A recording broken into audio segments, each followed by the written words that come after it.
Assalamualaikum warahmatullahi wabarakatuh. Salam sejahtera bagi kita semua. Om Swastiastu, Namo Buddhaya. Pertama-tama saya ucapkan selamat Hari Ibu kepada seluruh kaum perempuan Indonesia. Terima kasih saya telah diberi kesempatan sebagai pembicara utama pada hari peringatan yang penting ini. Secara khusus, saya ingin menggarisbawahi bahwa di dalam konstitusi negara kita, Undang-Undang Dasar 1945, Pasal 27 ayat 1 menyebutkan segala warga negara bersamaan kedudukannya di dalam hukum dan pemerintahan dan wajib menjunjung hukum dan pemerintahan itu dengan tidak ada kecualinya. Sehingga perlu sangat untuk diingat di dalam perkataan tersebut segala warga negara, semua warga negara, artinya tidak membeda-bedakan pria atau wanita. Sudah sangat jelas bahwa secara perundang-undangan pada negara yang telah merdeka ini, kaum perempuan dan juga anak-anak telah dilindungi.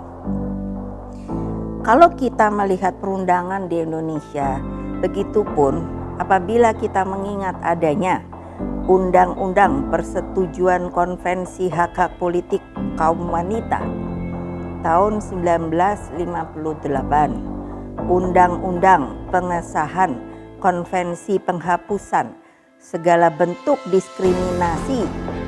Kembali saya ingin mengucapkan bentuk diskriminasi terhadap perempuan tahun 1984. Undang-Undang Pengesahan Konvensi menentang penyiksaan dan perlakuan atau penghukuman lain yang kejam atau tidak manusiawi, yaitu 1998. Undang-Undang Hak Asasi Manusia tahun 1999, Undang-Undang Kekerasan dalam Rumah Tangga tahun 2004, dan juga berbagai undang-undang yang berkaitan dengan perkawinan serta yang berkaitan dengan anak. Begitupun undang-undang yang berkaitan dengan pornografi, human trafficking, dan lain sebagainya. Serta harus sangat diingat ketika saya menjadi wakil presiden, ketika Presiden Gus Dur, pada waktu itu organisasi wanita meminta kepada presiden untuk diterapkannya kuota minimal 30% perempuan pada saat pemilu legislatif, DPR RI dan juga DPRD provinsi, kabupaten, kota. Hal ini sebenarnya telah dilaksanakan. Tetapi sebagai sesama perempuan, saya ingin mengingatkan ternyata belum pernah tercapai kuota 30% tersebut.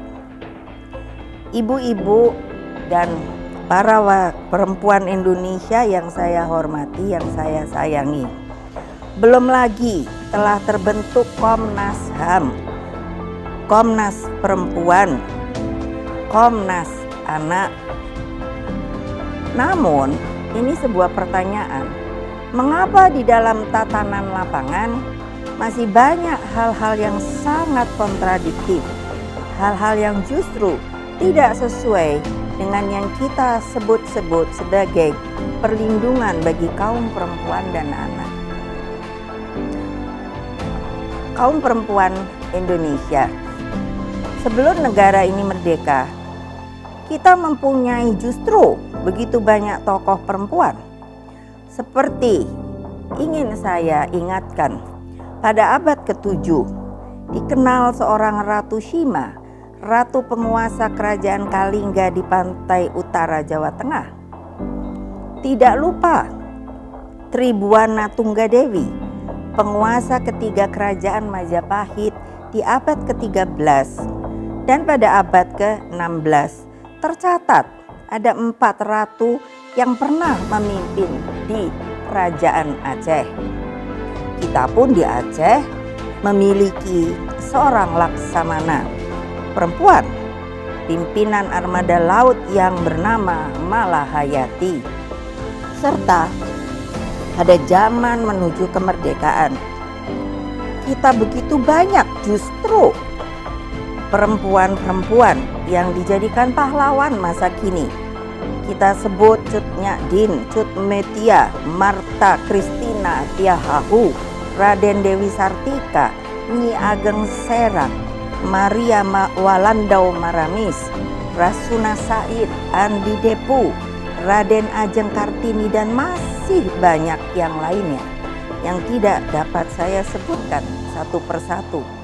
Sehingga pertanyaannya adalah, justru mengapa setelah kita mencapai kemerdekaan dan telah merdeka penuh, yang dialami oleh kaum perempuan kita justru lebih banyak hal-hal yang tidak esensial terhadap perkembangan dan kemajuan bangsa dan negara?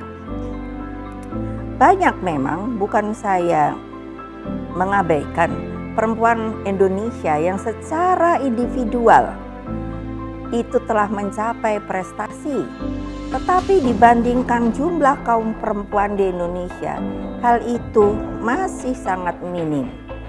Jadi, untuk itu, pada hari yang berbahagia ini, kiranya untuk dapat menjadi kontemplasi bagi seluruh kaum perempuan Indonesia, mari kita bersama-sama berpikir dan juga meyakini bahwa tidak ada halangan lagi sebenarnya, karena kita oleh negara, pemerintah juga, tetapi yang paling penting oleh negara, telah mendapat kehormatan penuh untuk berkiprah bagi bangsa dan negara. Tinggal butuh tindakan dari kita sendiri untuk melakukan dan memperjuangkannya. Saudara-saudari sekalian, kaum perempuan yang saya katakan dimanapun kalian berada, dalam peringatan Hari Ibu ini pula, saya ingin sedikit menyinggung bahwa ada juga secara historis abadikan oleh seorang Ratu Balkis yang memiliki arsyun azim karena kemampuan kepemimpinannya membawa kaum Sabah menjadi makmur. Jadi kalau dilihat dari sejarah, apakah kita kaum perempuan sebenarnya tidak bisa ikut memberikan kontribusi kita bagi bangsa dan negara? Dan pada periode awal perkembangan Islam, seorang Siti Aisyah radhiyallahu anha dikenal pernah menjadi seorang panglima dalam perang Jamal. Coba bayangkan, mengapa justru pada abad-abad tersebut kaum perempuan di banyak seantero dunia ini yang muncul menjadi pemimpin? Mengapa pada saat sekarang setelah Indonesia merdeka penuh, justru kita tidak dapat menampilkan diri sebagai seorang pemimpin bangsa? Saya sering merasa kesepian karena kalau dilihat dari individu yang seperti tadi saya sebutkan, saya telah mencapai sebuah karir yang luar biasa. Satu-satunya perempuan yang bisa menjadi Presiden Republik Indonesia. Masa nantinya akan masuk berapa ratus tahun lagi akan ada perempuan yang menjadi Presiden Republik Indonesia? Seharusnya semangat ini dipikirkan dan diperjuangkan bahwa kaum perempuan pun dapat bisa. Janganlah melupakan mereka, para pahlawan ini. Janganlah juga kita lupakan para pahlawan dan tokoh perempuan yang bangsa ini telah miliki. Sekali lagi, mari kita bersama-sama yakini bahwa sebenarnya negara telah memberikan suatu kehormatan penuh. Artinya tidak ada halangan siapapun yang mau berprestasi memperjuangkan kehidupan bangsa dan negara ini kepada kita kaum perempuan untuk berkiprah bagi bangsa dan negara. Mari bersatu padu menyuarakan perempuan juga mampu dan bisa. Sekali lagi, selamat Hari Ibu. Berdirilah tegak, hai kaum perempuan, tiang negara kesatuan Republik Indonesia. Terima kasih. Wassalamualaikum warahmatullahi wabarakatuh. Om Santi Santi Santi Om.